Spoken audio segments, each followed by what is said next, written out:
Pemko Luk Sumawe menggelar proses belajar dan mengajar PPM tatap muka pada tahun ajaran 2021-2022. Tatap muka ajaran baru itu akan dilakukan dengan cara shift atau ligilir agar kegiatan sekolah tetap berjalan di tengah pandemi.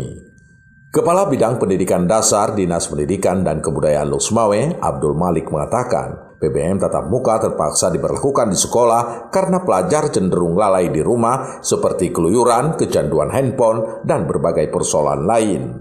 Kata dia, tatap muka itu akan dilakukan secara ketat sesuai protokol kesehatan. Proses belajar mengajar itu tetap kita melaksanakan seperti tahun sebelumnya, yaitu sistem pembelajaran shift. Proses belajar tatap muka tapi secara terbatas. Artinya jika anak di kelas itu 30 siswa berarti 15 maksudnya.